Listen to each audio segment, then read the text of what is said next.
अबको बाटो यो विशेष श्रृङ्खलामा स्वागत छ आदरणीय दर्शकवृन्द। म सुशील पाण्डे। प्रतिनिधि सभा पुनर्स्थापनापछि नेपालको राष्ट्रिय राजनीति अब पुरानै लयमा फर्कन्छ भनेर अपेक्षा गर्नेहरू धेरै थिए र अझै पनि छन्। तर प्रतिनिधि सभामा रहेका केही राजनीतिक दलले नयाँ सरकार निर्माण गर्ने गृह कार्य गरिरहेको र यो सरकारलाई हटाउने कुनै कानुनी बाटो नपाएका हल्लाहरू यतिखेर व्याप्त छन् र पुनः राजनीति एउटा सङ्कटमा छ र सर्वोच्च अदालतको यो फैसलाले पनि नेपालको राजनीतिलाई स्पष्ट ढङ्गबाट दिशानिर्देश गर्न सकिरहेको छैन भन्ने खालका आशंकाहरू छन्। आखिर के हो त? आज हामी यसै सम्बन्धमा कुराकानी गर्छौँ। आज हामीसँग हुनुहुन्छ नेपाल बार एसोसिएसनका पूर्व महासचिव अधिवक्ता सुनिल पोखरेल र नेपाल बारका उपाध्यक्ष अधिवक्ता ईश्वरी प्रसाद भट्टराई। स्वागत छ कार्यक्रममा दुवैजनालाई। सुनिलजी, यतिखेर के भयो? फैसला आइसकेपछि एक खालको नेपालको राजनीतिक कोर्स एउटा दिशातर्फ उन्मुख हुन्छ भन्ने अपेक्षा थियो, होइन? तर अहिले पनि पुनः एउटा डेडलककै अवस्थामा छ भन्ने खालका हल्लाहरू, प्रतिनिधि सभाले नयाँ सरकार पनि दिन सक्दैन र प्रतिनिधि सभा त्यसमै रुमल्लिरहन्छ भन्ने खालका कुराहरू आइरहेका छन्। वास्तविकता के हो? धन्यवाद सुशीलजी। सबभन्दा पहिलो तपाईँले जुन अपेक्षा भन्नुभयो त्यो अपेक्षा नै गलत थियो। सर्वोच्च अदालतको फैसला भनेको, सर्वोच्च अदालतले दिने भनेको कानुनी र संवैधानिक निकास मात्रै हो। त्यसले राजनीतिक विषयवस्तुको निकास दिँदैन। यो फैसलाले ठ्याक्कै प्रतिनिधि सभाको विघटनको विषय संवैधानिक थियो कि थिएन भन्ने कुराको परीक्षण गर्यो र पुस 5 गतेको प्रधानमन्त्रीको मन्त्री परिषदको सिफारिस र राष्ट्रपतिको त्यो द्वारा जारी भएको त्यो सूचना थियो, त्यसलाई चाहिँ उसले बदर गरिदिएर ठ्याक्कै सर्वोच्च अदालतले पुस 5 गतेभन्दा अगाडिको अवस्थामा नेपालको प्रतिनिधि सभा भन्नुहोस् या राजनीतिक अवस्थालाई पुर्याइदिएको हो। अब सरकार निर्माणको विषय या कोलिसन बनाउने या अहिलेकै प्रधानमन्त्रीको नेतृत्वमा नै सरकार कन्टिन्यू गर्ने भन्ने विषय या अन्य संविधानको धारा 76 का अन्य उपायहरू अवलम्बन गर्ने भन्ने विषय चाहिँ विशुद्ध राजनीतिक विषय हो। त्यो दलहरूले निर्धारण गर्ने। त्यसलाई संविधानले दिशानिर्देश गर्नु पर्थ्यो होला, यदि त्यो सक्दैन भने यो फैसलाले गर्नु पर्थ्यो होला भन्ने अपेक्षा। हैन, यो फैसलाको माग चाहिँ आगामी सरकारको निर्माण भन्ने विषय थिएन। यो फैसला यो रिट निवेदनको माग के थियो भन्दाखेरि भने प्रधानमन्त्री अथवा मन्त्री परिषदले गरेको प्रतिनिधि सभाको विघटन गैर संवैधानिक छ। अदालतले गैर संवैधानिक भनिदियो, प्रतिनिधि सभाको पुनर्स्थापना गरिदियो। अब राजनीतिक रूपमा प्रधानमन्त्री केपी शर्मा ओलीका विरुद्ध जुन अविश्वासको प्रस्ताव आएको छ, त्यो प्रस्तावको पक्षमा बहुमत सांसदहरूले मतदान गरे। 23 गतेको वा 23 गते पछिको प्रतिनिधि सभाको बैठकमा उहाँको बहिर्गमन हुन्छ। त्यो सम्भावना पनि छैन भन्छ नि, जस्तै नेपाल कम्युनिस्ट पार्टी औपचारिक ढङ्गबाट नफुटिसकेको स्थिति, होइन, लगायतका कुराले गर्दा।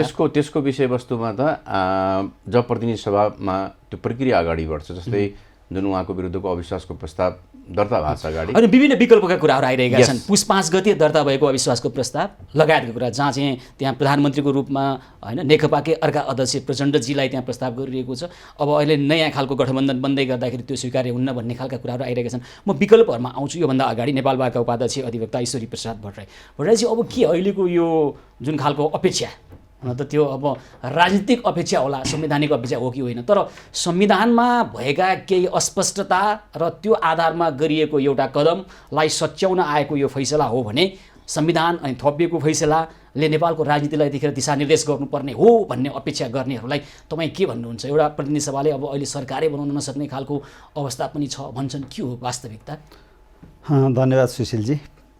वास्तवमा सुनिलजीले भने जस्तै यो हामीले गरेको अपेक्षा अर्थात् जनताले गरेको अपेक्षा संवैधानिक र सँगसँगै राजनीतिक निकास पनि थियो। यो फैसलाले सही भए पनि गलत भए पनि अदालतको फैसला सबैले मान्नुपर्छ। यो फैसलाले संवैधानिक निकास त दियो होला, म त्यसमा फेरि पछि आउँला, तर राजनीतिक निकास चाहिँ दिए जस्तो मलाई लागेन। त्यसकारणले यो फैसलाले एउटा बाटो दिशानिर्देश गर्यो, तर त्यो दिशानिर्देश सफल हुन्छ कि हुँदैन, उसले निर्देशन गरेको दिशा हो, त्यो मार्ग हो, त्यो सफल हुन्छ कि हुँदैन, सही ढङ्गले फैसलाले निर्देश गरे अनुसार अवतरण हुन्छ कि हुँदैन भन्ने कुरा निसन्देह यो फैसलाले एउटा शङ्का चाहिँ जन्माएको छ। तर सरकार निर्माण नितान्त राजनीतिक कुरा त होइन, यो संवैधानिक कुरा पनि हो। संविधानले सरकार निर्माणका विकल्पहरू निर्धारण गरिदिएको हुन्छ होइन। दुवै हो, सरकार निर्माण राजनीतिक पनि हो, संवैधानिक पनि हो। संविधानभन्दा बाहिर गएर सरकार बन्न सक्दैन र सरकार बन्ने भनेकै राजनीतिक एउटा उपलब्धि हासिल गर्ने हो। त्योभित्र सरकारका दृष्टिकोणहरू हुन्छन्, सरकारका प्लिज अगाडि भन्नु, तर सरकारका दृष्टिकोणहरू हुन्छन्, सरकारका नीति निर्देशनहरू हुन्छन्, सरकारले कुनै निश्चित लक्ष्य राखेको हुन्छ, ती कुराहरू राजनीतिक उद्देश्य प्राप्तिको निम्ति गरिने हो। तर सरकार संविधान बमोजिम नै गठन हुने हो। त्यसैले अहिलेको फैसलाले जुन संविधानमा भएको व्यवस्थाहरूलाई व्याख्या गर्दाखेरिको अवस्थामा राजनीतिक र संवैधानिक दुईटै निकास दिन सक्ने अवस्था थियो, तर राजनीतिक निकास दिन सकेन। संवैधानिक निकास त दियो, दिशानिर्देश गर्यो, तर त्यो सफल हुन्छ कि हुँदैन, हामी यसमा चाहिँ कन्फ्युजन छ। ए भनेपछि दुईटै निकास दिने अवस्था नि थियो, त्यो अवस्था भएन बिल्कुल। उनको ताजा जनादेशमा गए चाहिँ हुन्थ्यो, मलाई त्यही लाग्छ। यो चाहिँ अलिक पुरानो प्रश्न भएर म यतातिर धेरै गइनँ। अहिले चाहिँ म केमातिर गएँ भने म फेरि आउँछु। सुनिलजी, अब यतिखेर यो प्रतिनिधि सभामा रहेका होइन दलहरू नफुटेको नेकपा आफै प्रधानमन्त्री खोज्दै हिँडिरहेको अवस्था, अहिलेका प्रधानमन्त्रीले संसदीय दलको बैठक पनि डाक्दिन सके, हटाएर देखाऊ होइन, र हिजो आफैले विघटन गर्न खोजेको प्रतिनिधि सभामा अब चाहिँ म अविश्वासको प्रस्ताव फेस गर्छु भनिरहेको हिजै गरे भए पनि हुन्थ्यो। यी तमाम कारणले गर्दा के अब त्यसो भए प्रतिनिधि सभा जसको महत्त्वपूर्ण काम भनेको त कानुन बनाउने हो, सरकार बनाउने प्राथमिक काम होला, नसर्नी भयो सरकार बनाउन पनि भनेर हामीले बुझ्ने हो होइन? त्यो बुझाइ अहिले अलि चाँडो हुन्छ। प्रतिनिधि सभाले आफ्नो अधिवेशन अथवा आफ्नो बैठक सुरु गरेकै छैन। प्रतिनिधि सभाको बैठक अब सरकारको सिफारिसमा 23 गतेलाई बोलाइएको छ र त्यहाँबाट त्यो प्रक्रिया सुरु हुन्छ। तर यहाँले भने जस्तै केही विषयवस्तु जटिलता छ। जस्तै पहिले के अपेक्षा थियो भने प्रतिनिधि सभाको पुनर्स्थापना हुन्छ, पुनर्स्थापना हुन बित्तिकै प्रधानमन्त्रीको केपी शर्मा ओलीको बहिर्गमन हुन्छ, अर्को एबीसीडी कोही मान्छे प्रधानमन्त्री भइहाल्नुहुन्छ अनि धमाधम विकास निर्माण सुरु भइहाल्छ, शान्ति स्थिरता आइहाल्छ भन्ने अपेक्षा थियो। छ भन्दाखेरि भने प्रतिनिधि सभाको पुनर्स्थापना भइसकेपछि त्यो अधिवेशन सुरु भइसकेपछि दुई तीनवटा कामहरू चाहिँ त्यहाँ देखिन्छ। जस्तै प्रधानमन्त्रीले सबभन्दा आइडियलिस्टिक त के हुन्थ्यो भने प्रधानमन्त्रीले राजीनामा दिने, राजीनामा दिएर अर्को सरकार निर्माणको बाटो खोल्ने। उहाँले राजीनामा दिनु भएन, म प्रतिनिधि सभा फेस गर्छु भन्नुभयो, जुन कुरा मलाई लाग्छ त्यति धेरै अस्वाभाविक होइन। एउटा जननिर्वाचित अथवा संसदबाट बनेको प्रधानमन्त्रीले म संसद फेस गर्छु, त्यहाँबाट म फेरि विश्वास आफूले विघटन गरिसकेको संसद होइन, त्यो बेग्लै कुरा। फेरि त्यो राजनीतिक नैतिकताको कुरा होइन। मैले भने त्यो राजनीतिक नैतिकताको विषय आवश्यक छैन नेपालको राजनीतिमा। नैतिकता भनेको तपाईँको व्यक्तिको इन्डिभिजुअल कुरा हो। उसले लियो ठिक, लिएन भने लिएन। म तपाईँलाई पनि ठिक हो र होइन होइन, लिएन भने उसका लागि त बेठिक होला, हाम्रा लागि त बेठिक होला। उसले लिन पाउँछ भन्न खोज्यो, लिएन, नैतिकता पालन गरेन। त्यसो हो भने विभिन्न कानुनमा नियममा उच्च नैतिकता भएको व्यक्ति मात्रै त्यहाँ योग्य हुन्छ भनेर किन लेखे? त्यो यो पदहरूका लागि, राजनीतिक पदहरूका लागि त्यो कुरो लेखिएको छैन। म तपाईँलाई बताउँछु किन सक्छ भने नि हामीले अलिकति फरक ढङ्गबाट पनि हेर्नुपर्छ। एउटा व्यक्ति जो प्रतिनिधि सभाको लगभग 2/3 भन्दा बढी मतको समर्थनमा प्रधानमन्त्री बनेको थियो, उसले विविध कारण गर्दा प्रतिनिधि सभा विघटन गर्नुभयो। अदालतले तपाईँको विघटन गैर संवैधानिक भनिदियो, तर तपाईँ प्रधानमन्त्रीमा कन्टिन्यू हुन पाउनुहुन्न भनेको छैन। त्यसले गर्दाखेरि उहाँको सेटिस्फ्याक्सनको लागि म त्यो सभामा फेस गर्छु, म मेरा कुरा राख्छु। मेरा कुरा राख्दाखेरि मलाई प्रतिनिधि सभाले मत दियो, कन्टिन्यू गर्छु, दिएन भने म बहिर्गमन गर्छु। जस्तै मनमोहन अधिकारीले प्रतिनिधि सभाको विघटन गरिसकेपछि प्रतिनिधि सभा पुनर्स्थापना भयो, उहाँ माइनोरिटी गभर्मेन्ट हुनुहुन्थ्यो, अल्पमतको सरकार हुनुहुन्थ्यो। तपाईँलाई याद होला उहाँ बिरामी पनि हुनुहुन्थ्यो। उहाँले टिचिङ हस्पिटलको बेडबाट प्रतिनिधि सभामा आफ्नो विरुद्धको अविश्वास प्रस्तावको जवाफ दिनुभएको थियो। अहिलेका प्रधानमन्त्री पनि उहाँबाटै शिक्षित र दीक्षित व्यक्ति हो। त्यसले गर्दाखेरि मलाई लाग्दैन उहाँबाट राजीनामा आउँछ। त्यसले गर्दाखेरि उहाँले त्यो फेस गर्छु भन्न पाउनुहुन्छ जस्तो लाग्छ मलाई। तपाईँहरू दुवैजना एउटा विषय म आउँछु अर्को विषयमा चाहिँ एउटा प्रश्न सोधिहाल्नु पऱ्यो। ईश्वरजीलाई म यो प्रश्न सोध्छु, अधिवक्ता ज्यूहरू हुनुहुन्छ होइन, मैले राजनीतिक नैतिकताको प्रश्न सोधिनँ, संवैधानिक नैतिकता जुन सर्वोच्च अदालतले पनि यहाँ कोट गरेको छ यो फैसलामा। संवैधानिक नैतिकताको दृष्टिकोणबाट हेर्दा आफैले विघटन गर्नको लागि सिफारिस गरिसकेको र कारण चाहिँ म विरुद्ध अविश्वासको प्रस्ताव आउँदैछ भनेर सिफारिस गरेको अथवा विघटनै गरेको प्रतिनिधि सभामा फेरि यतिखेर आएर यो समय बिन्दुमा म पुनः त्यो अविश्वासको प्रस्तावलाई फेस गर्छु भन्नु, मैले राजनीतिक नैतिकता सोध्या होइन, संवैधानिक नैतिकता अन्तर्गत पर्छ? एकदम राम्रो प्रश्न सोध्नु। वास्तवमा यो नैतिकता भन्ने कुरा व्यक्तिगत, अझै राजनीतिक होइन कि व्यक्तिगत नैतिकता र संवैधानिक नैतिकता, संवैधानिक नैतिकता व्यक्तिगत नैतिकताभन्दा माथि हुन्छ। प्रधानमन्त्रीलाई यो फैसलाले एउटा संवैधानिक जिम्मेवारी तोकेको छ। त्यो संवैधानिक जिम्मेवारी निर्वाह गर्नु प्रधानमन्त्रीको कर्तव्य हो। त्यसकारणले व्यक्तिगत नैतिकताभन्दा माथि संवैधानिक नैतिकता माथि हुन्छ। त्यसकारणले संवैधानिक नैतिकता पहिले पालना गर्ने हो, त्यसलाई कार्यान्वयन गर्ने हो। मैले सर्वोच्च अदालतको फैसला कार्यान्वयन गर्छु भन्नुभयो। सर्वोच्च अदालतले के भन्यो, तिमीले 13 दिनभित्र संसद बोलाऊ। यो फैसला सुनाएको मितिले 13 दिनभित्र बोलाऊ भने त्यो बोलाउने काम कसले, उहाँले राजीनामा दिएर चुप लाएर बस्यो भने त्यो संवैधानिक नैतिकता पुरा हुन्छ? हुँदैन। त्यसकारणले संवैधानिक नैतिकताभित्र संवैधानिक जिम्मेदारी पनि हुन्छ। त्यसैले प्रधानमन्त्रीले जे निष्कर्ष निकाल्नुभयो त्यो संवैधानिक नैतिकताभित्रको कुरा हो। त्यो व्यक्तिगत नैतिकतालाई त्यसले ओभररुल गर्छ। अहिले राजीनामा दिनु आवश्यक छैन संवैधानिक नैतिकताको दृष्टिकोणले। भनेको प्रतिनिधि सभाको बैठक डाकिसकेपछि त्यहाँ सम्बोधन गरेर दिँदा चाहिँ हुन्छ? प्रतिनिधि सभाको बैठक यस्तो हो, प्रधानमन्त्रीले देशको निकास दिने हो। त्यो अन्ततोगत देशलाई निकास दिने जिम्मेवारी पनि प्रधानमन्त्रीमै हुन्छ। तर भोलि समस्या यहीँनिर प्रधानमन्त्रीजीले राजीनामा नदिएका कारणले गर्दा प्रतिनिधि सभामा समस्या आउने हो भन्ने कुरो आयो। किनभने नेकपा होइन, उहाँहरूकै तर्कअनुसार नेकपा फुट्न सकेका छैन। अब त्यहाँ फ्लोर क्रसिङ लगायतका, हर्स ट्रेडिङ लगायतका समस्या, सांसद किनबेच हुने हो भन्ने त अहिले मन्त्रीजीहरू भन्न थाल्नु भएको छ होइन? त्यसले समस्या दिन्न। म तपाईँलाई प्रधानमन्त्रीले राजीनामा दिनुपर्ने अवस्था त्यति बेला उत्पन्न हुन्छ जति बेला संसदीय दलमा नेता परिवर्तन हुन्छ। संसदीय दलको कारबाही भइसकेको छ त, उहाँलाई साधारण सदस्य पनि कसरी कारबाही संसद समूहले त्यो बाहिर सडकमा कारबाही गरेर हुन्छ। संसदीय दलमा म फेरि संसदीय दलमा त्यो कारबाही हुनु पर्यो नि। विधानले के भन्छ, संविधानले राजनीतिक दलको विधानलाई चिन्छ, संसदीय दलको विधानलाई चिन्छ। संसदीय दलको म तपाईँलाई अझै म के भन्छु भने यो संविधान, अहिलेको संविधान बमोजिममा आफ्नै पार्टीको संसदीय दलको नेता प्रधानमन्त्री छ भने उसको विरुद्ध चाहिँ त्यही पार्टीले अविश्वास प्रस्ताव राख्न सक्दैन। तर प्रदेश सभामा त भइरहेछ, प्रदेश सभा सरकारमा त भइरहेको छ होइन? नेकपाकै अर्को पक्षले प्रदेश सरकारका मुख्यमन्त्री अथवा त्यहाँ मुख्यमन्त्रीलाई अविश्वासको प्रस्ताव दर्ता भइरहेछ। यी पनि भयो नि, दर्ता गर्न त जानुभयो नि त उहाँहरू, दर्ता गर्न त जानुभयो। तर मिल्दैन। किन मिल्दैन भन्नुहुन्छ भने संसदीय दलको नेता, एउटै पार्टीका सांसदहरूले आफ्नो नेता परिवर्तन गर्ने भनेको संसदीय दलबाट हो, संसदमा गएर होइन। हेर्नुहोस् न, होलो अड्काउने गोरु चिट्ने भन्ने नेपाली उखान यहाँले सुन्नुभयो होला होइन? अब संसदीय दलको नेता केपी ओली, उपनेता सुभाष नेवाङ एउटै समूहप्रति न नेताले बोलाउनुहुन्छ न उपनेताले। सार्वजनिक रूपमा भन्नु भएको छ बैठकै डाक्दिन, हिम्मत भए हटाएर देखाऊ। सांसदहरू पहिले त्यो संसदीय दलको विधान बमोजिम संसदीय दलको बैठक बोलाऊ, हामी नेता परिवर्तन गर्छौँ भनेर गयो अहिलेसम्म? त्यसरी गएको छैन हो। त्यसरी जानुपर्छ। के नेताले या उपनेताले बैठक बोलाउने मात्रै हो र? बैठक बोलाउनुभन्दा अगाडि नेताले बैठक बोलाउने कुरा आफ्नो ठाउँमा छ। आफैले कारबाही गरेको नेतालाई बैठक बोलाइदियो भने कसरी जाने प्रचण्ड नेपाल समूह? अनि त्यो त उहाँहरूले जान्ने कुरा हो। पार्टी एउटै हो भने त्यो उहाँहरूले जान्ने कुरा हो। तर नेता परिवर्तन भनेको संसदीय दलबाट हुनुपर्छ। यसलाई भन्छन् डेडलक होइन? डेडलक छैन। म तपाईँलाई बाटो बताउँछु तपाईँको टपिक्स अनुसार। 2-3वटा चिजहरू गर्न सकिन्छ। एउटा मैले पहिले भने अहिलेको जुन सिनेरियो देखियो र प्रधानमन्त्रीले साँच्चीकै म देश र जनताप्रति र प्रतिनिधि सभाप्रति जिम्मेवार छु, जस्तै मैले विघटन गरेको प्रतिनिधि सभामा म आफै कसरी विश्वासको मत लिन जाने भन्ने छ भने सबैभन्दा आइडियलिस्टिक सिचुएसन भनेको उहाँले राजीनामा दिने हो, जुन सम्भवतः उहाँले दिनुहुन्न। दोस्रो भनेको अब अरूहरूको कुरा हुन्छ। जस्तै अरूहरूको कुरा अरूले के गर्न सक्ने भने उहाँको विरुद्ध दुईवटा काम गर्ने। एउटा उहाँलाई संसद दलको नेताबाट हटाउने।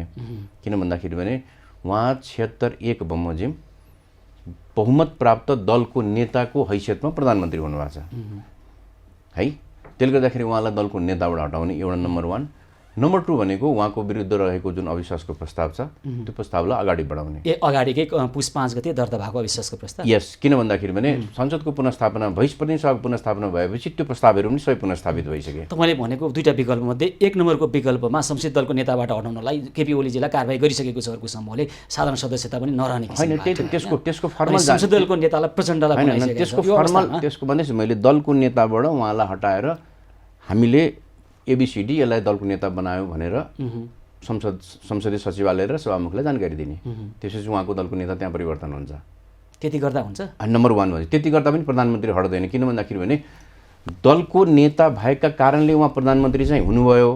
तर तपाईँले संविधानको व्यवस्था हेर्नुभयो भने दलको नेता हटेका कारणले चाहिँ प्रधानमन्त्री पद जाँदैन। त्योभन्दा अगाडि नै दलको नेता हटाउनको लागि पनि सडकबाट हटाएर हुन्छ भन्ने तर्क छ नि। म भन्दैछु त त्यसको आधिकारिकता कसले दिने हो भन्दाखेरि संसद र सभामुखले भनिदिने। निर्वाचन आयोगले दिनु पर्दैन? होइन, निर्वाचन आयोगले तपाईँको नेता परिवर्तनको कुरा होइन, त्यो संसदीय दलको संसदभित्र कुरा हो। त्यो दलको आधिकारिकताको सम्बन्धमा दलको आधिकारिकताको सम्बन्धमा त्यो निर्वाचन आयोग हो। दलको नेता अथवा संसदमा को नेता हो उपनेता हो भन्ने कुराको आधिकारिकता संसद सचिवालय र तपाईँको सभामुखले गर्छ। बहुमत सदस्य सहित जाने त्यो आफ्नो मैले भने त्यो प्रक्रियाबाट जाने एउटा विषय। त्यो प्रक्रियामा के छ ठ्याक्कै यहाँ त्यो प्रक्रिया मिल्दैन भन्ने होइन, दुईटा कुरो हुन्छ। एउटा दलको नेता परिवर्तन गर्ने, जस्तै भनौँ न अध्यक्षले अथवा दलको नेताले वा उपनेताले बैठक नबोलाए तापनि तपाईँले सचिवालयमा त्यसको प्रस्ताव गर्न सक्नुहुन्छ। बैठक बोलाऊ भनेर सडन प्रतिशतले संसदीय दलको सचिवालयमा गर्ने संसदीय दलको नेकपाको संसदीय दलको सचिवालयमा आफ्नो आफ्नै सचिवालय छ अहिले त होइन। जुन सचिवालय छ तपाईँले जसलाई आधिकारिकता मान्नुहुन्छ, मैले मेरोलाई मान्छु, तपाईँले आफ्नोलाई मान्नुहुन्छ। जब विवाद हुन्छ नि सर, जब विवाद हुन्छ त्यसको अन्तिम निर्णय गर्ने संसद हो, संसदको सभामुख हो, संसद सचिवालय हो, उसले आधिकारिकता। सभामुखलाई विवादमा तान्ने अब होइन, विवाद होइन, तानिनुहुन्छ। उहाँ प्रेसिडेन्ट नेपाल समूहमा हुनुहुन्छ, उहाँले तपाईँको कागज हेर्ने हो, टाउको गर्ने हो, संसदभित्र टाउको गर्ने। त्योभन्दा अगाडि निर्वाचन आयोगले एक खालको फैसला दिनुपर्छ कि पर्दैन? होइन, निर्वाचन आयोगले दिनुपर्थ्यो, दिएन। निर्वाचन आयोगले नदिएर त्यतिकै बस्यो। तर दलको नेता परिवर्तनको विषय त संसदको भित्रको विषय हो नि। हो ईश्वरीजी, दलको नेता परिवर्तनको विषय संसदभित्रको विषय होइन। दलको नेता परिवर्तनको विषय संसदीय दलभित्रको विषय हो। संसदीय दलको बैठक कि त संसदीय दलको नेताले बोलाउँछ कि निश्चित प्रतिशतको आधारमा सांसदहरूले बैठक बोलाइयोस् भनेर माग गरेपछि अनि संसदीय दलको बैठक बस्छ। त्यो दुईटै कुरा अहिलेसम्म भएको छैन। त्यसकारणले को आधिकारिक नेता भन्ने क्वेसनै छैन। अहिले त नेता संसदीय दल छ, प्रमुख सचेतक उहाँले फेरिदिनु भएको छ, प्रेसिडेन्ट नेपाल समूहको उहाँको संसदीय दल छ, नेता छान्नु भएको छ प्रेसिडेन्टजीलाई, अनि प्रमुख सचेतक अर्कै छ होइन। यो खालको परिस्थितिमा उहाँले के भन्नुभयो भने प्रतिनिधि सभामा जाने, टाउको लिएर है नागरिकता लिएर जाने र सभामुखलाई भन्ने, संसद सचिवालयलाई भन्ने हामी चाहिँ यति सङ्ख्यामा आएका छौँ, हाम्रो संसदीय दलको नेता यो हो, हामीले फलानुलाई हटायौँ भन्ने भन्नुहुन्छ यहाँ सुनिलजी। सही हो यो विकल्प? त्यस्तो हुँदैन। तपाईँको पार्टी विभाजन भएको छैन भने संसदीय दल एउटै हुन्छ क्या, दुईटा हुँदैन। अहिले संसदीय दलले बहुमतले कारवाही त गर्न सक्ला नि पार्टी विभाजन नभइकन हो त। संसदीय दलको बैठक बस्नु पर्यो नि त। संसदीय दलको बैठक बसेर संसदीय दलको नेता हटाउनु पर्यो। नेता हटाइसकेपछि जानकारी गराउने हो। संसदीय दलको बहुमत सदस्यहरू बसेको त्यो बैठकलाई मान्यता दिने मिल्ने छ? होइन, बस्नु पर्यो नि। संसदीय दलको बैठकै बस्नु पर्यो कि बहुमत सदस्यहरूले संसदीय दलको बैठक बोलाउनु पर्यो, त्यहाँबाट नेता परिवर्तन गर्नु पर्यो। परिवर्तन गरिसकेपछि अनि त्यो अवस्थामा मात्रै संसदीय दलको नेता परिवर्तन भइसकेपछि संसदमा जानकारी गराउँछ। त्यसैले अब प्रेसिडेन्ट नेपालप्रति पछि उहाँहरूको पक्षमा 90 जना सांसद छन् भनेर अस्ति हस्ताक्षरसहित बुझाइएको थियो। भनेको 90 सांसदले चाहिँ अब संसदीय दलको बैठक डाक्नको लागि ओलीजी अथवा सुभाषजीलाई नभनिकन सिधै उनीहरूले आफैले गरे हुन्छ, संसदीय दलको बैठक बस्छ? होइन, संसदीय दलको विधानले के भन्छ भने संसदीय दलको बैठक बोलाउनको लागि मैले हेरेको छु। संसदीय दलको बैठक बोलाउनको लागि 1/3 जस्तो लाग्छ मलाई सांसदहरूले प्रस्ताव पेश गर्नु पर्यो। त्यो प्रस्ताव पेश गरिसकेपछि संसदीय दलको बैठक चाहिँ बोलाउने हो। कहाँ पेश गर्ने? कहाँ पेश गरेको छ? अहिलेसम्म गरेकै छैन। गर्ने चाहिँ कहाँ त्यो पेश? संसदीय दलमा, संसदीय दलमा त संसदीय दलको नेता हुन्छन्, उपनेता हुन्छन्, प्रमुख सचेतक हुन्छन्, सचेतक हुन्छन्, सचिव हुन्छन्। संसदीय दलमा त सबै संसदीय दल छ होइन। त्यही संसदीय दलले छानेका पदाधिकारी छन् क्या अहिलेसम्म। नेता, उपनेता, सचिव, सचेतक सबै छन् नि त्यहाँ। आफ्नो गुटमा परेका छन् क्या, दुईटा गुटमा। अब आफ्नोलाई बुझाउने कि उता बुझाउन जाने भन्ने कुरामा आयो सङ्कट। हो, त्यही खास आधिकारिक ठाउँमा जानु पर्यो क्या। कहाँ कसलाई बुझाउने? आधिकारिक चाहिँ कुन हो? बहुमत सहितको संसदीय दल अहिले पेरिस डाँडा र धुम्माराई अथवा बालुवाटार कतिको कुरा होइन क्या। यो संसदीय दल भन्ने सिंहदरबारभित्र छ, त्यो नेकपाको सांसदहरूको संसदीय दल हो। त्यही संसदीय दलमा गएर बुझाउने हो क्या। त्यहाँ पनि दुईटा भइसक्यो क्या, देखिने गरी एउटै भए पनि आफ्नो संसदीय दल गठन भइसक्यो। दुईटालाई आधिकारिक मान्यता दिने दुईटा हुनै सक्दैन। कि त पार्टी विभाजित हुनु पर्यो दुईटा हुनलाई। दुईटा भयो भनेर बाहिर बसेर दुईटा भयो भनेर हुन्छ? त्यसैले निर्वाचन आयोगतिर हो सबैको ध्यान, त्यता उसले फैसला गर्छ। निर्वाचन आयोगमा पनि दल विभाजनको विषय गएको छैन। निर्वाचन आयोगमा के अरे पार्टीको नेताको भनेर मात्रै गएको छ, संसदीय दलको पार्टीको अध्यक्षको भनेर मात्रै गएको छ। गत माघ 20 गते प्रचण्ड नेपाल समूहले आफ्नो दल चाहिँ अथवा त्यो बहुमत सहितको आधिकारिकता हो त्यो संसदीय दल होइन। उहाँहरूले होइन, उहाँहरूले चाहिँ अध्यक्ष एकजनालाई हामीले हटायौँ पार्टीको अध्यक्षबाट, संसदीय दलको नेताबाट होइन, पार्टीको अध्यक्षबाट एकजनालाई हटायौँ, एकजनालाई थप्यौँ भन्नुभयो। त्यो थपेको कुराले चाहिँ मान्यता दिने कि नदिने भन्ने मात्रै विषय निर्वाचन आयोगमा विचाराधीन हो। अहिले निर्वाचन आयोगमा सबै दलै विभाजन गर्ने विषय थोरै हो र? आधिकारिकताको माग गर्नुभएको छ नि, यसमा यति धेरै लामो समय लगाइरहनु पर्ने कानुनी जटिलता छ? होइन, त्यो त निर्वाचन आयोगले जवाफ होइन, कानुन त यहाँले पढ्नु भएको छ नि, निर्वाचन आयोग पनि त कानुन अनुसार चल्ने हो नि। होइन, जटिलता छ होला नि। जटिलता नभए भए उहाँहरूले समयभित्र दाबी पेश गर्न जानुभएको छैन। उहाँहरूले चाहिँ के भन्दाखेरि निर्वाचन सुरु भइसकेपछि जुन कुरा लिएर जानुभयो त्यो कुरा निर्वाचन आयोगले निर्णय गर्न नसक्ने अवस्था थियो। त्यहाँ पनि धेरै कुराहरू छन् नि। ल, प्रचण्ड नेपाल समूहका प्रवक्ता नारायण काजी श्रेष्ठजीले त मुखै फोरेर भन्नुभयो निर्वाचन आयोगले गलत काम गरिरहेको छ। माघ 20 गते आधिकारिकताको दाबी गरेको, बहुमत सदस्यसहित टाउको लान सक्छौँ, नागरिकता लान सक्छौँ, तर पनि निर्वाचन आयोग कसको पक्षमा शक्ति जाला र त्यसमा निर्णय गरौँला भनेर कुरेर बस्यो भन्ने आरोप लगाउनु भएको छ। यसमा सत्यता छ? होइन सुशीलजी, यस्तो हो क्या, दुईवटा कुरो हामी के क्लियर हुनुपर्छ भने एउटा नेकपाको संसदीय दल, एउटा नेपाल कम्युनिस्ट पार्टी। पार्टीको विषय निर्वाचन आयोगसँग छ।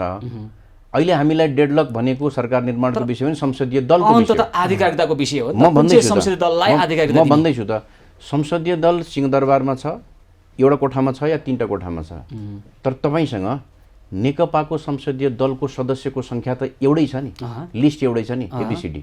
हजुर। र हामीले मानेको लोकतान्त्रिक व्यवस्थामा बहुदलीय संसदीय लोकतन्त्रमा जहिले पनि के हुन्छ भने बहुमत जहाँ छ त्यही निर्णय हुने हो। अहिले प्रधानमन्त्री के का आधारमा प्रधानमन्त्री हुनुहुन्छ भन्दाखेरि बहुमतले उहाँलाई मान्दिएका कारणले नै हो। त्यसले गर्दाखेरि मैले यसमा धेरै विवाद देखेको छैन। जुनसुकै पक्षले संसदीय दलको सचिवालयमा बहुमतसहित जाने पहिले प्रस्ताव लाने, प्रस्तावको उद्देश्य भनेको चाहिँ संसदीय दलको बैठक बोलाऊ, हामी के अरे दलको नेता परिवर्तन गर्छौँ, प्रस्तावै त्यही हुन्छ। दलको नेताको विरुद्ध तपाईँले अविश्वासको प्रस्ताव लान सक्नुहुन्छ। त्यसपछि नयाँ दलको नेता चयनको प्रक्रियामा जान्छ विदिन अ डे। उसले गरेन भन्दाखेरि भने तपाईँले त्यो बहुमतले त्यो प्रक्रियालाई अगाडि बढाउन सक्छ। तपाईँले त्यो गरिसकेपछि सभामुखलाई र संसदीय सचिवालयलाई जानकारी गराउने हो। अनि उसले आफ्नो अभिलेख के अरे परिवर्तन गर्छ। जस्तै अहिले त्यहाँ संसदीय दलको नेता भनेर केपी शर्मा ओली हुनु होला, अब परिवर्तन गरेर उसले रामबहादुर श्यामबहादुर ल्याउँछ। त्यसपछि 71 को प्रक्रिया सुरु हुन्छ, के अरे 76 को 1 को प्रक्रिया, 76 को। त्यसपछि राष्ट्रपतिले बहुमत प्राप्त दलको नेतालाई प्रधानमन्त्रीमा नियुक्त गर्ने हो। ईश्वरजी यो गरेर हुँदैन भन्नु भएको छ? होइन, प्रक्रिया नै यही हो, हुँदैन भनेको होइन। के लाग्छ र? हामी अबको बाटोको बारेमा छलफल गर्दैछौँ।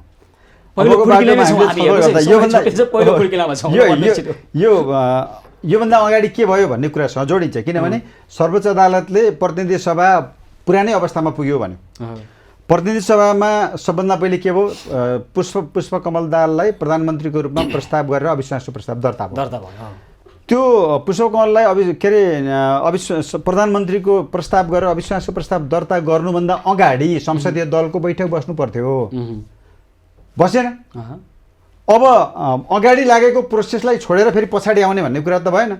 अब अदालतले के भनेको छ भन्दाखेरि तिमीले संसदमा जाऊ भनेको छ, संसदको बैठक बोलाऊ भनेको छ। भनिसकेपछि अब अहिले चाहिँ संसदीय दलको बैठक भन्दा पनि संविधान सभाको बैठक महत्त्वपूर्ण भयो। अदालतले दिएको दिशानिर्देश त त्यो हो नि त। अदालतले यदि निकास दियो भन्ने हो भने संवैधानिक निकास दियो होइन। तपाईँले अदालतले त प्रतिनिधि सभा मात्रै पुनर्स्थापना गरे हो। निर्वाचन आयोगमा छ नि त। निर्वाचन आयोग कानुन अनुसार यो हो किन भन्दैन अहिलेसम्म? यही कुरा म तपाईँलाई भन्दैछु। संसदीय दलको नेता परिवर्तन नगरिकन त्यही पार्टीले चाहिँ अर्को व्यक्तिलाई प्रधानमन्त्री प्रस्ताव गरेर संसद के अरे अविश्वास प्रस्ताव पेश गर्न सक्दैन। तर यहाँ सुनिलजी तर भयो, अदालतले मानिदियो। अदालतले मानेपछि हामी सबैले मान्नु पर्यो। सबैले मानेपछि हामी त्यही फेस गर्न जानु पर्यो, अरू विकल्प छैन। अविश्वासको प्रस्तावमा त सर्वोच्चको फैसलामा के भन्ने छ र खासै केही छैन। महत्त्वपूर्ण कुरो भनेको अहिले नेकपाको संसदीय दल कसको चाहिँ आधिकारिक हो भन्ने कुरामा विवाद सुरु भएको छ। छैन, बिल्कुल छैन। नेकपाको संसदीय दलको नेता अहिलेको प्रधानमन्त्री हो, उपनेता सुभाष चन्द्र नेमाङ हो होइन, सचेतक संसदीय दलको नेताले परिवर्तन गर्न पाउने उनीहरूको विधानमा छ। तर बहुमत सदस्यले फेरि दिए ओलीजीलाई, उहाँ 90 जनाको हस्ताक्षर लिएर बसिरहनु भएको छ नेपालजीहरू। त्यो त हेर्नुहोस्, दुवैतिर सही गर्ने सांसदहरू पनि छन् रे, मलाई थाहा छैन त्यहाँभित्रको हिसाब, त्यहाँभित्रको हिसाब हामी कानुनी कुरा गरौँ। कानुनी बहुमतमा संसदीय दलमा बहुमत पुर्यायो भने त्यो संसदीय दलले मान्यता दिनुपर्ने हो। होइन, संसदीय दल अब मैले फेरि पनि भन्दैछु, अबको बाटो भनेको अदालतले देखाइदिएको सबभन्दा पहिले प्रधानमन्त्रीले संसदको बैठक बोलाउने 13 दिनभित्र। त्यो के अरे प्रधानमन्त्रीले बोलाएको संसदको बैठकमा, प्रतिनिधि सभाको बैठकमा यो चाहिँ योभन्दा अगाडि पेश भएको प्रस्तावमा छलफल गर्ने, अविश्वासको प्रस्ताव पास हुन्छ कि हुँदैन, पास भयो भने प्रधानमन्त्री स्वतः राजीनामा दिनुपर्छ। कसरी छलफल गर्ने जबकि नेकपाकै सांसदहरूले त्यहाँ नेकपाकै नेता विरुद्ध अविश्वासको प्रस्ताव लगेका छन् जो कानुनी ढङ्गबाट मिल्दैन। होइन, पहिला मैले पनि यही प्रश्न गर्थेँ, मैले सर्वोच्च अदालतमा बहस गर्दा यही प्रश्न गरेँ, तर सर्वोच्च अदालतले त्यो ठिक छ भनेर भनिसकेपछि भन्थ्यो बैठक बोलाउ त भन्यो नि त, संसदको बैठक बोलाउ भन्यो। बैठक बोलाउ भन्यो त, हिजो पुस 5 गते दर्ता भएको अविश्वासको प्रस्ताव टेबल गरेर ल्याऊ भन्यो त। निकास त्यही खोज भन्यो नि, निकास खोज्नु पर्यो नि त। निकास त्यही खोज भन्यो, सर्वोच्च अदालतले भनिसकेपछि अब ती जानु पर्यो। सर्वोच्च अदालतको फैसलामा पुस 5 कोही त्यही अविश्वासको प्रस्तावलाई अगाडि बढाऊ काहीँ भने होइन। सर्वोच्च अदालतको फैसलामा संसदको बैठक डाक भनेर भन्यो, दिन तोकेर भन्यो, त्यो पनि बीचको अवधिलाई शून्य अवधि मानेर 13 दिन मात्रै बाँकी थियो अनि त्यही 13 दिनलाई जोडेर भन्यो। त्यही त अब चाहिँ त्यहाँ प्रतिनिधि सभाभित्र के हुन्छ भन्ने प्रश्न चाहिँ गहन। हामीले सबभन्दा पहिले फैसला कार्यान्वयन गर्ने हो, फैसला मान्ने हो। फैसला मान्नको लागि अविश्वासको प्रस्ताव पेश गर्न प्रधानमन्त्री संसदमा जानु पर्यो। जसले अविश्वासको प्रस्ताव लिएर जानुभएको छ उहाँहरूले आफ्नो अविश्वासको प्रस्ताव पास गराउनु पर्यो। अबको बाटो यो विशेष श्रृङ्खला निरन्तर जारी रहनेछ, हामीसँगै रहनुहोला। अबको बाटो यो विशेष श्रृङ्खलामा पुनः स्वागत छ आदरणीय दर्शकवृन्द। आज हामी कुराकानी गरिरहेका छौँ नेपाल बार एसोसिएसनका पूर्व महासचिव अधिवक्ता सुनिल पोखरेल र नेपाल बारका उपाध्यक्ष अधिवक्ता ईश्वरी प्रसाद भट्टराईसँग। ल विद्वान वकिल साहब भनिदिनु पऱ्यो क्या अबको बाटो 1 नम्बर कुन हो, 2 नम्बर कुन हो, 3 नम्बर कुन हो होइन। अब यहाँ दल नफुटेका कारणले गर्दाखेरि अब प्रतिनिधि सभाले एउटा नयाँ सरकारको गृह कार्य सुरु गर्ने अनि सरकार दिन नसक्ने परिस्थिति आउनेवाला भने मलाई भनिदिनुहोस् त 1 नम्बरमा यो गर्नुपर्छ, 2 नम्बरमा यो गर्नुपर्छ, 3 नम्बरमा यो गर्नुपर्छ, त्यो बाटो छै छैन? एकदमै प्रष्ट बाटो छ। हेर्नुहोस्, सर्वोच्च अदालतको फैसलाले 13 दिनभित्र प्रतिनिधि सभाको बैठक बोलाऊ र प्रक्रिया सुरु गर भन्ने हो। नम्बर 1 मैले सुरुमै भने यो सबै आफ्नो सिफारिस सर्वोच्च अदालतले बदर गरिदिइसकेपछि प्रधानमन्त्रीमाथि एउटा नैतिक प्रश्न छ। उहाँले त्यो राजनीतिक नैतिकता देखाएर राजीनामा दिनुभयो भने पहिलो बाटो नम्बर 1। उहाँले राजीनामा दिनु भएन भने उहाँभन्दा फरक जुन मत राख्ने फरक भिन्न अहिले जुन मत राखिरहेका नेकपाका अर्को ग्रुप छ दाहाल नेपाल समूह, उहाँ लगायतले आफ्नो संसद दलको नेता परिवर्तन गर्ने बहुमतले र धारा 76(1) बमोजिम बहुमत प्राप्त दलको नेता भनेर आफ्नो दाबी प्रस्तुत गर्ने प्रधानमन्त्रीका लागि होइन, संसदमा प्रस्तुत गर्ने दलको नेता परिवर्तन हुन्छ। त्यसपछि प्रधानमन्त्री राजीनामा दिनु भएन भने उहाँको विरुद्ध अविश्वासको प्रस्ताव प्रक्रिया अगाडि बढाउने। किन भन्दाखेरि भने दलको नेता परिवर्तन नगरेर अविश्वासको प्रस्ताव अगाडि बढाउँदा दलको नेताले व्हिप जारी गर्न सक्ने हुन्छ। व्हिपको विरुद्धमा गएर मत दिनको लागि त्यही संसद दलका सदस्यहरूलाई गाह्रो पर्छ। त्यसको कारणले गर्दाखेरि पहिले उहाँहरूले दलको नेता परिवर्तन गर्नुपर्छ।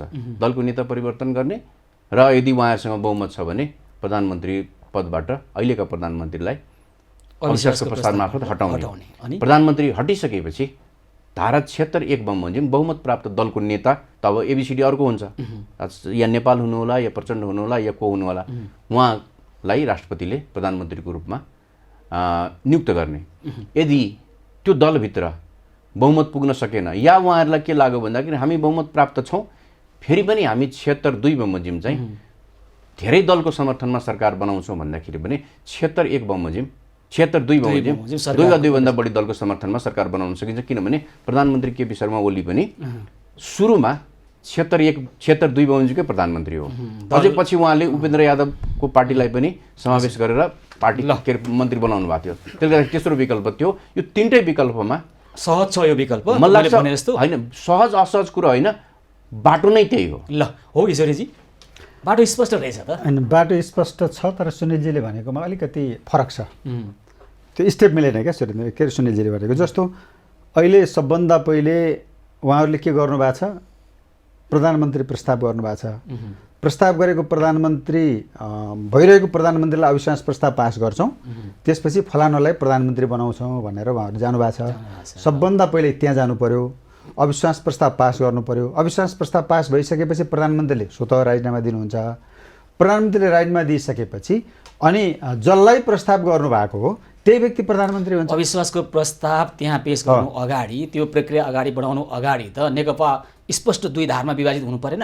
होइन, अविश्वासको प्रस्ताव हामीले त्यही भन्थ्यौँ, तर सर्वोच्च अदालतले त्यो कुरालाई मानेन। तिमी संसद बोलाऊ, संसद फेस गर भनेको त अब अहिले पेश भएको अविश्वासको प्रस्तावलाई मान्यता दिएको भन्ने बुझ्नु पर्यो नि। संसद त्यही अवस्थामा छ। त्यसरी किन बुझ्ने? अविश्वासको प्रस्तावको बारेमा फैसलाले के होइन होइन अविश्वासको प्रस्ताव पेश भएको छ, अविश्वासको संसद बोलाउ त भन्यो नि त। होइन बिचको अवधिलाई शून्य अवधि मान्यो।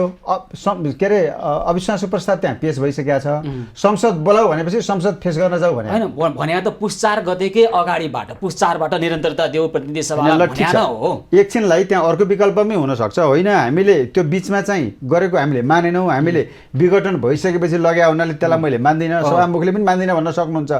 हालाकि त्यहाँ 10.5 र 3.5 को विवाद त थियो, अदालत त्यसमा प्रवेश गरेन होइन। त्यसकारणले अब अहिले नयाँ प्रस्ताव लिएर जानुभयो भने पनि सुनिलजीले भने जस्तो अविश्वासको प्रस्ताव नयाँ दर्ता हुन सक्छ। मतलब संसदीय दलको नेता उहाँले परिवर्तन गर्न सक्नुहुन्छ। पहिला त संसदीय दलको नेता परिवर्तन गरेर न जानु पर्यो। हामीले बुझेको त्यही हो, संसदीय दलको नेता परिवर्तन नभइकन 1 नम्बरमा संसदीय दलको नेता परिवर्तन गर्ने, 2 नम्बरमा अविश्वास प्रस्ताव लाने, 3 नम्बरमा 76 का धारा उपधाराको प्रयोग गरेर सरकार निर्माण गर्ने, यही हो अहिलेको फैसला अनुसार। सबभन्दा पहिले संवैधानिक, उहाँले राजनीतिक नैतिकताको कुरा उठाउनु पनि, राजनीतिक नैतिकता भन्दा संवैधानिक नैतिकता माथि हुन्छ। चाहे व्यक्तिगत नैतिकताको कुरा गरौँ चाहे राजनीतिक नैतिकताको कुरा गरौँ, प्रधानमन्त्रीको जिम्मेदारी के हो भन्दाखेरि सर्वोच्च अदालतको फैसला मान्ने र त्यसलाई कार्यान्वयन गर्ने। तर त्यसकारणले उहाँ सबभन्दा पहिले के भनेको छ भने फैसला 13 दिनभित्र संविधान सभा के अरे प्रतिनिधि सभाको बैठक बोलाउनै पर्यो। बोलाउनु भनेको छ 13 दिनभित्र प्रतिनिधि सभाको बैठक बोलाउनु भनेर प्रधानमन्त्रीलाई, राष्ट्रपतिलाई, दुवैको कार्यालयलाई, सभामुखलाई भनिएको छ। बोलाउनु भन्ने छ, त्यहाँबाट यो गर्नु त्यो गर्नु किन भन्ने छैन नि। भनेपछि 23 गते बोलाउने, बिहान बेलुका अन्त्य गरिदिने अधिवेशन सकिने कुरो होइन। त्यस्तो होला जस्तो त मलाई लाग्दैन। उहाँले भन्नुभयो त्यस्तो होला जस्तो मलाई लाग्दैन। बिहान बोलाउने बेलुका अन्त्य गर्ने प्रधानमन्त्रीलाई त्यो अधिकार होला, तर उहाँले कानुन अनुसार संविधान अनुसार हुन्छ कि हुँदैन त्यो गर्ने। 23 गते बिहान एकछिन बोलाउने, 1.5 घण्टापछि अधिवेशन अन्त्य गरिदिने, सरकार यही निरन्तर हुन्छ, के हुन्छ त्यसमा? होइन मलाई लाग्छ अहिलेको प्रधानमन्त्री केपी ओली त्यो लेभलको नेता हो भन्ने लाग्दैन मलाई। त्यो लेभलमा झर्नुहुन्छ जस्तो लाग्दैन। उहाँले त्यो आशंका गर्नुभयो, तर त्यो सुनिलजीले त्यो आशंका चाहिँ गर्नु पर्दैन। मलाई त्यस्तो होला भन्ने मलाई विश्वास छैन। मैले त्यो आशंका गरेको त छैन, उहाँले आफै मनको कुरा गर्नु, मैले आशंका गरेको छैन। उहाँको प्रश्न गरिदिनु भने के गर्ने भने हुनाले त्यो बिल्कुल होइन, मैले भनेकै छैन। मलाई चाहिँ त्यस्तो लाग्दैन। मैले भने सुशीलजीले सोध्दै हुनुहुन्छ ईश्वरजी तपाईँले मैले भनेकै छैन, तपाईँले गलत सुन्नुभयो। र दोस्रो संवैधानिक कानुन अनुसार हुन्छ हुँदैन? होइन, कानुन संविधान कानुन अनुसार हुन्छ। अस्ति पनि उहाँले सभामुखलाई जानकारी बिना नै पछिल्लो प्रतिनिधि सभाको बैठक चाहिँ अन्त गरिदिनु भएको थियो होइन। र प्रधानमन्त्री केपी शर्मा ओली त्यति स्तरमा जानुहुन्छ कि जानुहुन्न भन्ने कुराको 2-3वटा तपाईँलाई म उदाहरण दिन्छु। गत वैशाखमा 2टा अध्यादेश ल्याउनु भयो। एउटा संवैधानिक परिषदको काम कर्तव्य र अधिकार सम्बन्धी अध्यादेश, जहाँ त्यो गणपूरक सङ्ख्याको विषय थियो। अर्को राजनीतिक दल परिवर्तनको अध्यादेश थियो। विरोध भयो, 1 हप्तामा त्यो अध्यादेश फिर्ता लिनुभयो। राष्ट्रपतिले जारी पनि गर्नुभयो, फिर्ता पनि गरिदिनु भयो। यही प्रधानमन्त्री, यही राष्ट्रपति। फेरि असोज कार्तिकमा अस्ति भर्खर फेरि आफूले जारी गरेर फिर्ता ल्याएको अध्यादेश फेरि ल्याउनु भयो होइन। वैशाखमा जुन कुरो आफूले ल्याएर फिर्ता गर्यो, फेरि 6 महिनापछि त्यही ल्याउनु भयो। राष्ट्रपतिले सोद्धा पनि सोध्नु भयो, तैँले हिजो जारी गरिस्, फेरि फिर्ता गर्न ल्याइस्, फेरि किन ल्याइस्, त्यसले गर्दाखेरि त्यो गर्नुभयो। त्यसपछि प्रधानमन्त्रीले सार्वजनिक रूपमा म बस्न पाइनँ भने कुर्सी भाँचिदिन्छु भन्नुभएको थियो। के अरे पुस 5 गते बाँधिदिनु भयो। अहिले प्रतिनिधि सभाले के अरे अहिले सर्वोच्च अदालतले प्रतिनिधि सभाको पुनर्स्थापना गरिदियो। कुर्सी त आफ्नो भाँच्नु भएन, सांसदजीहरूको भाँच्दिनु होइन। त्यो उहाँको पनि भाँचिन्छ, किन उहाँ पनि प्रतिनिधि सभाको सदस्य रहनुहुन्न नि त। अनि प्रतिनिधि सभाको सदस्य नभएको मान्छे प्रधानमन्त्रीमा कन्टिन्यू गर्न सक्दैन। खालि काम चलाऊ, त्यो निर्वाचनसम्मको लागि मात्रै उहाँ प्रधानमन्त्री रहने हो। जस्तै भनौँ न, वैशाखको 17 र 27मा चुनाव नभए उहाँको प्रधानमन्त्री पद पनि गैर संवैधानिक हुन्थ्यो, किनभने प्रतिनिधि सभाको सदस्य नभएको मान्छे प्रधानमन्त्री हुँदैन। तर प्रधानमन्त्री विहीन त देश हुँदैन, उहाँले निरन्तरता दिने हो। होइन, यही सङ्कट हामी कहाँ पहिले पनि आएको हो। डाक्टर बाबुराम भट्टराईले सिफारिस गर्नुभयो, प्रतिनिधि सभाको उहाँ संविधान सभाको व्यवस्थापिका संसदको सदस्य नभएको हुनाले गर्नु मिल्दैन। त्यसपछि हामीले एक्स्ट्रा कन्स्टिट्युसनल एफर्ट गर्नु पर्यो। बाधा अड्काउ फुकाउ मार्फत प्रधान न्यायाधीशलाई प्रधानमन्त्री बनाएको मुलुक हो नि हो। त्यही त। त्यसले गर्दा मैले तपाईँलाई बताएको निवेदन गरेको छु, जस्तै त्यो सकिन्छ। संविधानमा त बिहान बोलायो, बेलुका अन्त गरिदियो।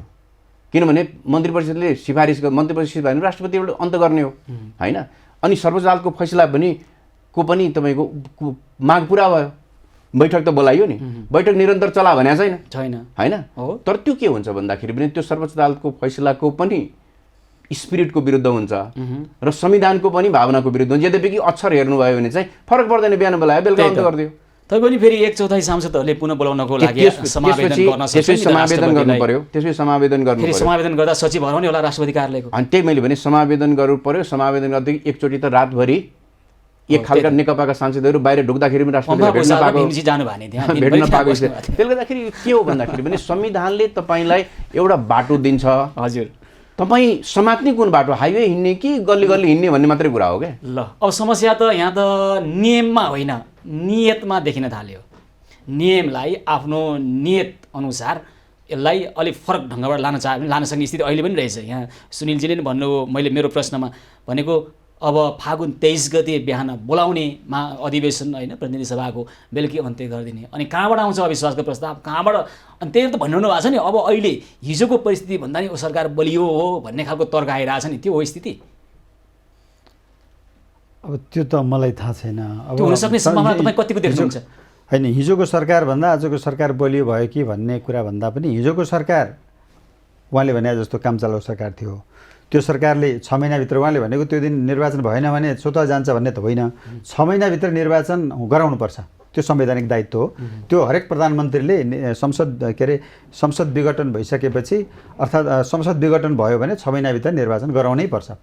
त्यो अवधिभित्र निर्वाचन गराउनु भएन भने त्यो कुरा संविधानले परिकल्पना गरेका छैन, त्यो डेडलक हो होइन। त्यस कारणले गर्दाखेरि नत्र प्रधानमन्त्री अर्को निर्वाचन नभएसम्म प्रधानमन्त्री कायम रहन्छ होइन। एउटा त्यो हो। अर्को कुरा तपाईँको चाहिँ के भन्दाखेरि प्रधानमन्त्री संसदले दिनु पर्यो नि त। अहिले संसदले प्रधानमन्त्री दिनुपर्छ भन्ने कुरा अहिलेको फैसलामा पनि व्याख्या गरेको छ होइन।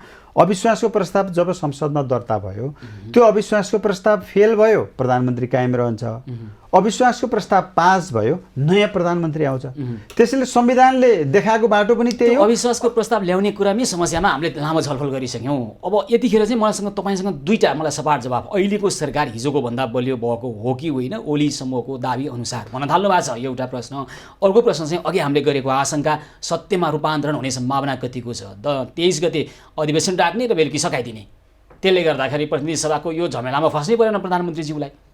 अब अहिले संसद भएको बेलामा संसदीय दलको नेता, एउटै पार्टीको संसदीय दलको नेता प्रधानमन्त्री भइसकेपछि स्वाभाविक रूपमा बलियो भयो होला। हिजो निर्वाचन गराउने जिम्मेवारी थियो, अब अहिले देश सञ्चालन गर्ने, सरकार सञ्चालन गर्ने जिम्मेवारी भयो। त्यो कारणले बलियो भन्नुभएको होला होइन। म त्यो कुरालाई अन्यथा भन्दिनँ। तर प्रधानमन्त्रीले चाहिँ जुन अहिले जुन जिम्मेवारी हो नि, जुन संवैधानिक जिम्मेवारी हो नि, त्यो जिम्मेवारी चाहिँ प्रधानमन्त्रीले पनि पालना गर्नुपर्छ। त्यो भनेको संसद फेस गर्ने नै हो क्या। फेरि पनि कति समय फेस गर्ने भन्ने क्या? 23 गते बिहानदेखि बेलुकासम्म होइन, जहिले पनि फेस गर्ने। संसद भनेको त प्रधानमन्त्रीले त्यस्तो होइन। मलाई लाग्छ यो यस्ता खालका कुराहरू हिजो तपाईँको फैसला संसद पुनर्स्थापना भयो भने भोलिपल्ट सङ्कटकाल लाग्छ भन्ने पनि त बजारमा सुन्नु भएको थियो नि त। तपाईँले लाग्यो त लागेन? त्यसैले प्रधानमन्त्री त्यो अहिलेको हामीले बजारमा हल्ला गर्ने जस्तो प्रधानमन्त्री हो जस्तो चाहिँ मलाई लाग्दैन। हामीले चिनेको प्रधानमन्त्री कमसेकम आफ्नो संवैधानिक जिम्मेवारी, संवैधानिक दायित्व उहाँले बुझ्नु भएको छ, गर्नु भएको छ, देखाउनु भएको छ, बुझ्नु भएको छ भन्ने मलाई लाग्छ। भोलि त्यस्तो हाइपोथेटिकल कुराहरू जुन चाहिँ सम्भवै छैन, तथ्यसहित भनिरहेका छौँ हामी। प्रधानमन्त्रीज्यूले गर्नुभएको यतिखेर हेर्नुहोस्, यति धेरै अवसर थियो उहाँले कहाँ पुर्याइरहनु भएको छ मुलुक। तपाईँ हामी छातीमा हात राखेर सोचौँ त, बिल्कुल एकदमै सही हो। उहाँलाई अवसर थियो तर त्यो अवसर चाहिँ प्रयोग गर्न दिएन। तपाईँ संसद वादक बन्यो, संसद वादक बन्यो, सभामुख वादक बन्नुभयो, आफै वादक बन्नुभयो। उहाँले साम दाम दण्ड भेद गरेर शासन गर्नु पर्दैन थियो। कसरी वादक बन्नुभयो? उहाँले काम गर्न खोजिराख्नु भएको थियो, काम गर्न दिएन। काम गरेको यति फेरिस्ती पढिरहेका छौँ हामीले, यो गऱ्यौँ त्यो गऱ्यौँ, विकासको मूल फुटिसक्यो, आइसक्यो लहर, अनि यो चाहिँ काम नभए के हो? होइन, निरन्तरता भएन नि, निरन्तरता भएन नि। तपाईँले संसदमा पेश गरेका अहिले 37वटा विधेयक संसदमा थन्किएर बसेको एमसिसी ल सही छ या गलत छ त्यो कुरा कति संसदमा पेश गर्नुभयो? प्रतिनिधि सभाको बैठक निरन्तर भए पनि अघि हामीले भने जस्तो 23 गते बिहान र बेलुकाको अन्त्य नभए निरन्तरता भए पनि अब नेकपा भित्रको एउटा दलले अर्कोलाई कारबाही गर्ने, अर्कोले फ्लरकर्सिङ गर्यो भनेर अर्कोलाई व्हिप जारी गरेर उसलाई कारबाही गर्ने, म समानुपातिकको सांसदलाई निकालिदिन्छु भन्ने अर्को पछि अहिले भन्न थालेका छन्, अर्कोले कसरी निकाल्छ हेरौँला भन्न थालेका छन्। हो त्यो झगडामा फस्दैछ प्रतिनिधि सभा, नेकपाको घर झगडामा फस्ने भयो प्रतिनिधि सभा। होइन, त्यही त त्यो पार्टीभित्रको आफ्नो विवाद। मैले भने त त्यो पुस 5 गतेभन्दा अगाडि पनि त्यो विवाद थियो होइन। अदालतले त्यो फैसलामा 76 का विभिन्न उपधाराहरू छन् नि, 7 मा पुग्दाखेरि फेरि विघटनमै जाने हो भने पनि 1 बाट 7 सम्म जाऊ, 5 सम्म जाऊ, नेकपाभित्रको विवाद हो भने पनि त्यो विवाद अब कि दल फुटेर जानु पर्यो एउटा विषय। अर्को विषय मैले अघि नै भने कि दलको नेता परिवर्तन गरेर त्यो अहिलेको प्रधानमन्त्री अर्को चाहिँ अन्त्यतिर छौँ निर्वाचन आयोगले चाहिँ कानुनअनुसार यो हो है भन्नलाई यति समय लगाउनुपर्छ। निर्वाचन आयोगले मलाई लाग्छ यस्तो बेलामा चाहिँ बोल्नुपर्छ। हेर्नुहोस् किन भन्दाखेरि भने पहिले पनि धेरै मुद्दाहरू निर्वाचन आयोगको पार्टीकै विषयमा या दलको आधिकारिकताको विषय होस् चिन्हको विषय होस् निर्वाचन आयोगले निर्णय गरेको छ। निर्वाचन आयोगले निर्णय गरिदिइसकेपछि फेरि त्यो निर्णय ठिक कि बेठिक पनि सर्वोच्चले हेर्छ। ऊ निर्णय नगरेर अल्झाएर चाहिँ बस्न मिल्दैन। त्यही त कानुनअनुसार कसको बहुमत पुग्छ देखाऊ, नागरिकता देखाउने हो कि टाउको देखाउने हो कि देखाऊ भनेर आधिकारिकता दिन सक्दैन। होइन अथवा निर्वाचन आयोगले निर्णय गर्नुपर्छ त्यसमा कुनै विमत छैन। गर्नुपर्ने काम नगर्नु भ्रष्टाचार हो कि होइन? एउटा त्यसको निश्चित मलाई एउटा यति कुरा भनिदिनुहोस्, नगर्नुपर्ने काम गर्ने र गर्नुपर्ने काम नगर्ने होइन त्यसको एउटा निश्चित प्रक्रिया होला। उनीहरू प्रक्रियाभित्र होला निर्णय गर्ला नि। ढिलो चाँडो कुनै फैसला अहिले हामीले सर्वोच्च अदालतमा 15 वर्षसम्म यो फैसला गरोस् त्यो नगरोस् भन्ने आग्रह नै होइन। एउटा संवैधानिक आयोगले गर्नुपर्ने काम किन गरेको छैन भन्ने एउटा जायज प्रश्न हामी गर्नुपर्छ गर्ला। म त्यसमा चाहिँ फेरि निर्वाचन आयोगले किन गरेन यो के अरे आजै गर्नु पर्थ्यो या चाहिँ आज नगरेको गलत भयो भन्ने पक्षमा पनि छैन। उनीहरूले गर्ला गर्नुपर्छ। म त्यो कुरासँग सुनिलज्यू कुरासँग म सहमत छु। कानुनले बनाएको नियम होइन, आफ्नो नियत अनुसार आफू अनुकूल व्याख्या गर्दै मुलुक चलाउन थाल्ने यो परिपाटीलाई लोकतन्त्र भनिन्न, यसलाई दलतन्त्र भनिन्छ। दलभित्र भएका यी गिरोहहरूको खेल हेरिरहेका छौँ। नेपाली समाजले हेरिरहेको छ, मिडियाले हेरिरहेको छ, तपाईँहरू जस्तो विज्ञहरूले पनि हेरिरहनु भएको छ। हामी सबै मिलेर नेपालको मूल राजनीतिलाई राष्ट्र जनता केन्द्रित बनाउने प्रयास नै गर्नैपर्छ। फेरि पनि त्यो निरन्तरता होस् हाम्रो अपेक्षा छ। यहाँहरूबाट समय दिनुभयो, दुवैजनालाई धेरै धेरै धन्यवाद। धन्यवाद सुशीलजी। अबको बाटो यो विशेष श्रृङ्खलामा आज हामीले कुराकानी गऱ्यौँ नेपाल बार एसोसिएसनका पूर्व महासचिव अधिवक्ता सुनिल पोखरेल र नेपाल बारका उपाध्यक्ष अधिवक्ता ईश्वरी प्रसाद भट्टराईसँग। आजको कार्यक्रमको समय सकिएको छ। कार्यक्रमबाट म सुशील पाण्डे लगायत सम्पूर्ण टिमलाई बिदा दिनुहोस्। यहाँहरू भने खबरभित्रको खबरको लागि हेर्दै गर्नुहोला एभेन्यूज खबर। हस्त नमस्कार।